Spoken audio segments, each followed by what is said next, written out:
Last March, when we started learning about all these apps and software and web tools and things, I was a little overwhelmed, but I tried almost all of them that we had in the program, at least a little bit, to see if it was even possible to use them in the classes. So here are some of the ways that I've used them.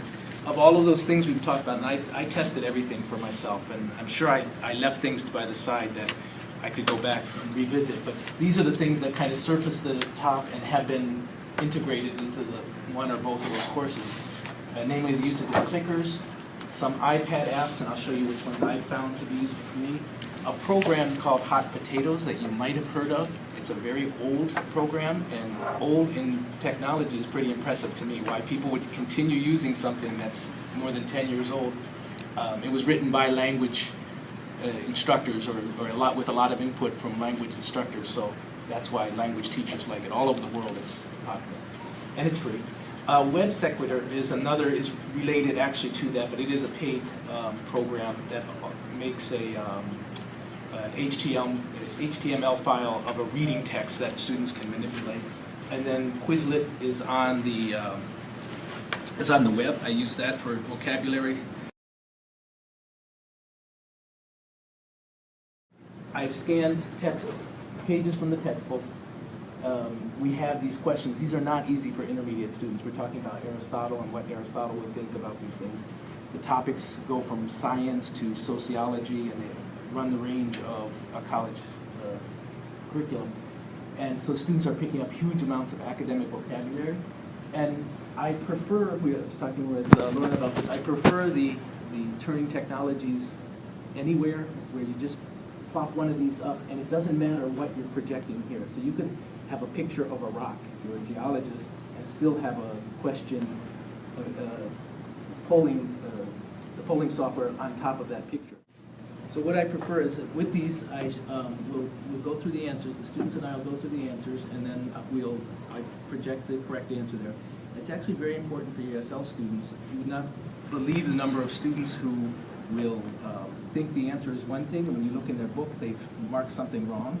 The other day, I had a student up front saying, I was explaining the correct answer, and he said, I see, and the guy next to him said, I thought the answer was B. He thought he was getting confused between C, I see, and the answer being A, B, C of the multiple choice. So we need to make sure, especially the student who's sitting in the back, that they can really know what the answer is by the time we're done. And the other important part is to find that answer in the text, or be able to respond with where you found that answer, because just coming up with the answer is not the only thing here. So we go through the questions. I'm just going to zoom through these quickly. We get answers. Of course, we get to find out. For me, this is useful to see how many students are getting things and where we're having problems. Here, half the class did not know the answer to the particular question, which is something we want to investigate, find out why not, and talk about the answers. It's a way to see if the students are doing homework, because these questions are not things you can just answer on the fly. They really take time to work out. The students are very engaged with them. I notice they're much more focused on what's happening at the front of the class when they're using the clickers. And then there are the opportunities to do things like group work or pair answering, have them come up with answers. Another way I've extended that is to do some things like these review surveys before we do the homework. I ask students things, and again, they do the answer with clickers, how difficult the text was, similar on a Likert scale, very difficult, okay, or acceptable, and then easy. And we learn, going through that, it's very interesting to see how much or which topics they find more difficult than others. For instance, the hard sciences, I'm finding, like we talk about lasers and bionics, they pick that up pretty quickly, but anything in the more social sciences, some history, those kinds of things, they struggle with the reading, or they label those as more difficult. I use this for correcting student work. This is a draft of a student's writing on something in Bangladesh, on the dowry system in Bangladesh.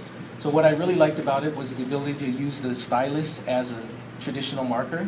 So you see my markings up there for agreement and fragments and the number, everything like that. It's very easy to use. This one feature here of using this feather, let's say, I don't know, I'm just going to underline something even if it's correct. It allows you to really zero in and get more precise, which in the past was always a big thing for me using electronic grading programs. The stylus or your finger was too big and you couldn't really write or really indicate like you would on paper. So that certainly is a benefit.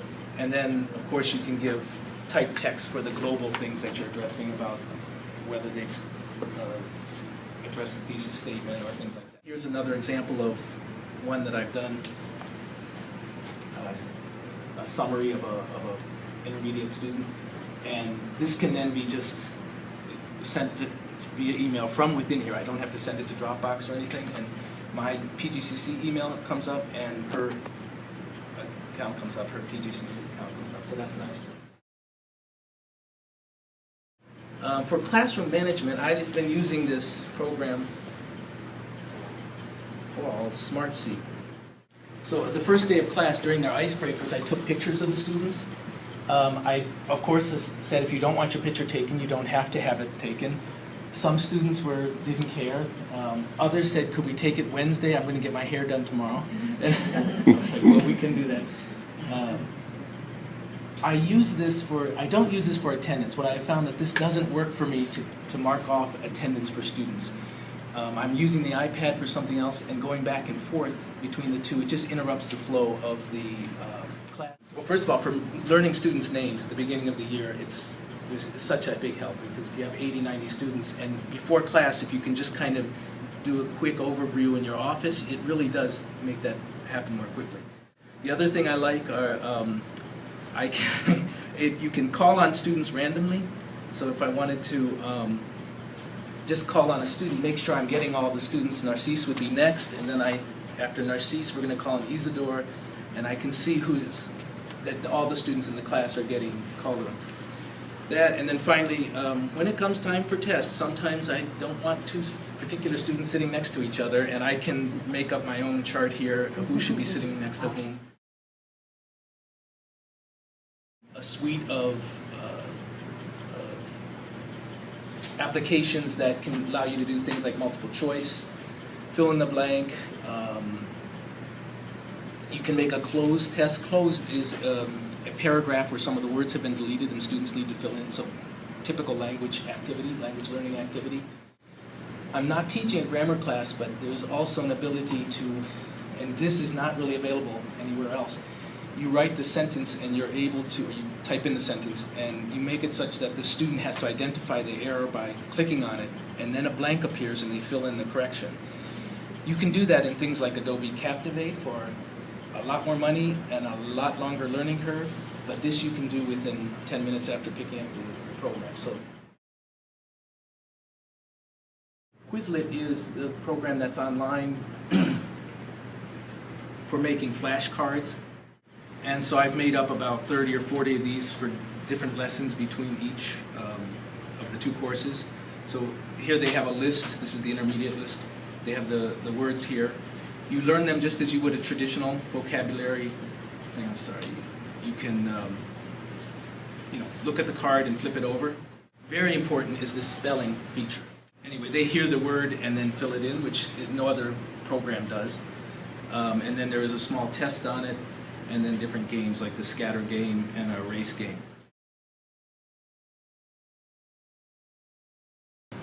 I just figured if I make up a little movie that they'd be able to find the audio file or something like that. It's more how to get into the program, how to get around the program, because it's not very clear, especially if you don't have English as a first language. I found that they can be quite challenging, and a lot of times students will work together. I want them to work together on it.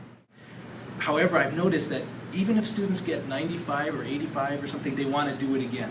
They want to see the 100 come up, and these are not linked to their Blackboard scores, but they can be. For the clickers, I've used them so much they've become very natural. In the beginning, it was very, fumbly, and the students seem to be very engaged on task with what's going on. They're asking questions more. There's no one who's just sitting there looking in the book. And I think that's what I like about the clickers.